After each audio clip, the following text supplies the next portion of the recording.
Yes people, in this video I'm going to be showing you how to get your tracks sounding nice and loud with a big fat sausage waveform whilst in the mix retaining the clarity so that it doesn't sound like shit. The method that I'm going to be showing you is very straightforward and doesn't require much legwork at all. So a quick bit about me, I'm in no way a professional mastering engineer, but I am a jump up drum and bass producer. Jump up drum and bass is a notoriously loud genre of music. Over the last few years I've been primarily releasing on Logan D's drum and bass label, actually, let's not undersell it, multi-award winning drum and bass label, Low Down Deep, and its sister label, Subway Sounds. I'm going to be showing you examples of tunes that I've released on this label, all of which I've mixed and mastered myself. Anyway, enough about me, let's get on to the video. Okay, so before we get into the technical side of things and the process and all of that, here are just 4 quick, simple tips I have when it comes to the loudness side of things. A lot of these might seem pretty straightforward and obvious, but if you're just starting out on your music production journey, you might find them helpful. Number 1, your ears are your biggest tool. They're going to be the ones perceiving the loudness, but they're also going to be the ones perceiving whether things sound muddy or not clear. Number 2, loudness is usually at the expense of dynamics. However, with some genres this might be what you're after.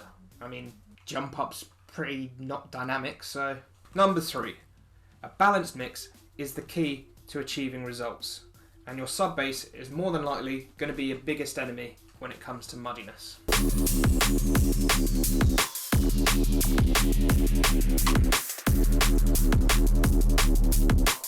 And number 4, loud music is normally perceived as being better by humans. However, loudness should never be a priority over clarity, although there is a saying, if it sounds good. When talking about loudness, it's important to understand measurement, and there's 2 main ways to measure. There's RMS, root mean square, and there's LUFS, meaning loudness units full scale. RMS is still fairly common, and you can see it in many DAWs, however it is getting a bit outdated. The reason it's getting outdated is because it's a simple amplitude measurement that doesn't actually consider humans' perception of loudness, whereas LUFS does provide a more accurate representation of human perceived loudness. And for this reason, LUFS is how I choose to measure volume and how I'm going to be measuring volume throughout this video. Measurement in LUFS is done in negative ascending numbers. So that means to say something at -7 is going to be louder than something at -9. There are 2 main parts to LUFS. There's short term and then there's integral. In simple terms, short term is sound which is heard over a short period, call it a couple of seconds, whereas integral considers the whole audio, so for example, the duration of a song. Now, the internet has a variety of answers on what sort of LUFS you should be aiming for. It's pretty common to see between -7 and -5. I've heard somewhere online that Skrillex sort of goes for -4. Me personally, I try to aim for -3 because, well, it's jump up. It's loud. To measure LUFS in your DAW, I highly recommend you download the Ulean loudness meter. It's a free download, although there is a pro version. Link to it in the description. So now we've got a bit of understanding on measuring loudness. Let's get on to making things loud. I'm going to be honest, some of what I'm about to say is probably going to upset some people. However, as I said earlier, if it sounds good. Now, when it comes to achieving loudness, I have a combination of 2 plugins that I go for. They are Camel and FabFilter Pro Q3. That's right, a distortion plugin, and a free one at that, and an equalizer. No multiband compressors, no limiters. So for those of you that don't know about Camel, it's a distortion plugin that has the ability to turn the loudest redlining sounds to not redlining. It is quite strange because you can have the mix level on this plugin set to 0, so in theory nothing is happening, yet it will turn things from clipping to not clipping. And if you'd wondered why I wasn't using a limiter, I suppose this is why, because it's got a built-in limiter that, well, you can't really see or do anything with. But the other interesting thing about this plugin is that it doesn't seem to affect the sound. So if you're going in redlining and clipping and you set it to 0%, it's not going to have any effect on that sound other than change it from clipping to not clipping.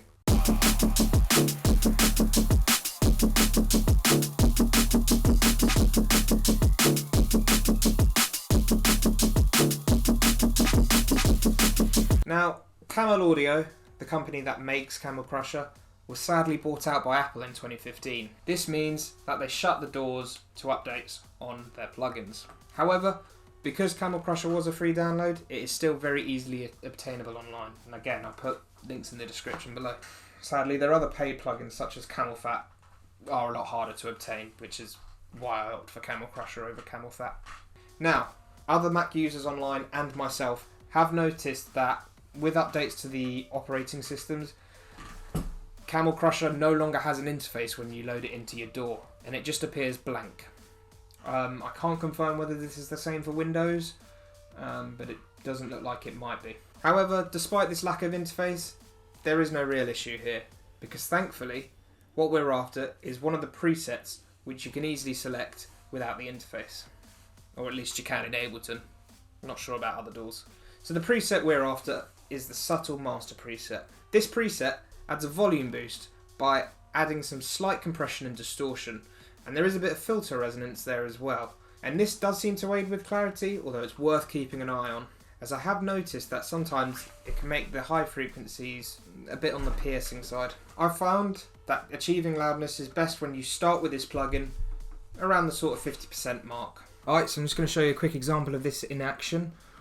With my song Bad Boy, which is coming out on Subway Sounds on the 23rd of November.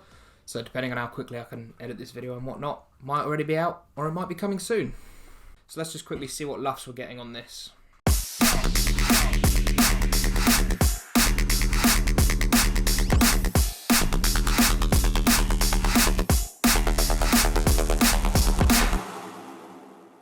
So as you can see, I couldn't quite get it to -3. The short term there is at -3.5, and the integral on the drop is -3.9. So the eagle-eyed amongst you might have noticed that I'm clipping going into my master chain, which again, probably going to upset a few people, and if it upsets you, I'm sorry, sort of.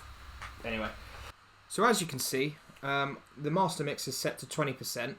And there's very little on the distortion amount, and there's a bit of a reduction on the resonance on the filter as well.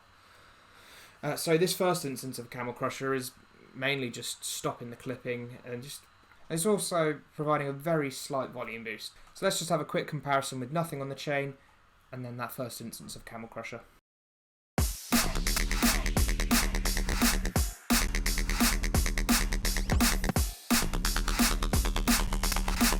So with nothing on, as you can see, integral and short term are both around the -10 mark. And if I was to switch this first instance of Camel Crusher on,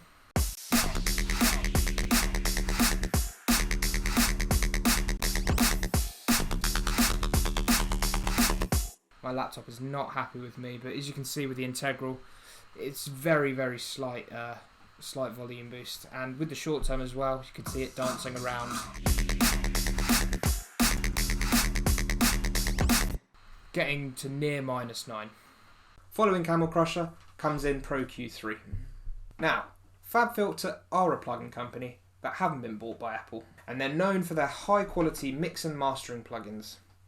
Whilst Pro Q3 is, in my opinion, one of the best, if not the best EQ VSTs money can buy, it does seem to have an interesting feature regarding its gain knob, which, well, simply put, is able to achieve a much louder sound in comparison to other gain knobs without compromising on clarity. So, simply put, we're going to be using Pro Q3 just to add volume. So cutting back to this project, and we're on to Pro Q3, which on this master chain is again just to give a volume boost. As you can see here, I've got the volume boost set to just -4. So previously, with the first instance of Camel Crusher, we were getting around -9 LUFS. So let's see where we're at with this additional volume boost.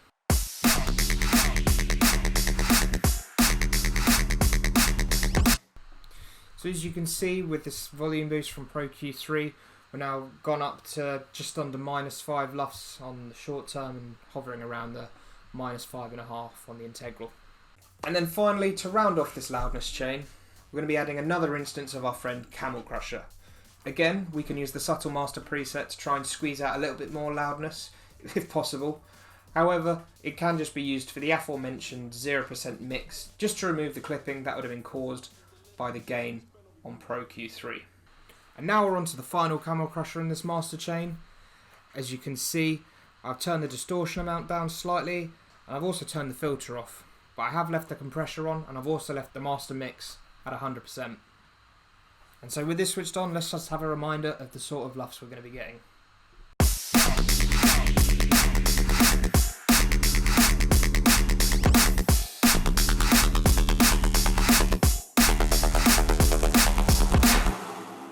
Now I must stress that what I have mentioned in this video is a guide.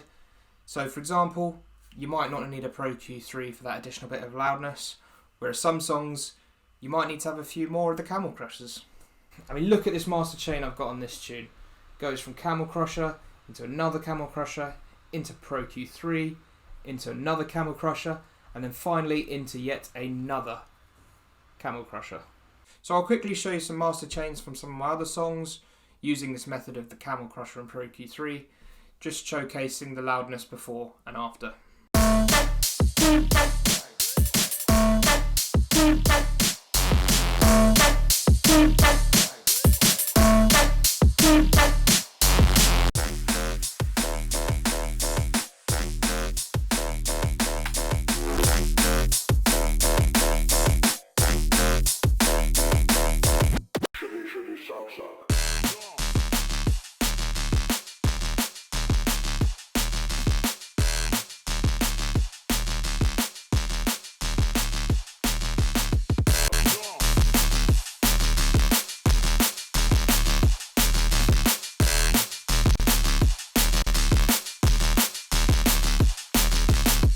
And there you go.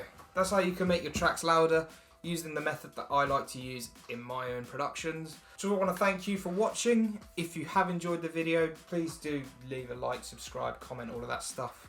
Helps me grow the channel and it gives me an excuse to buy a new computer. Thank you for watching, and until next time, see you later.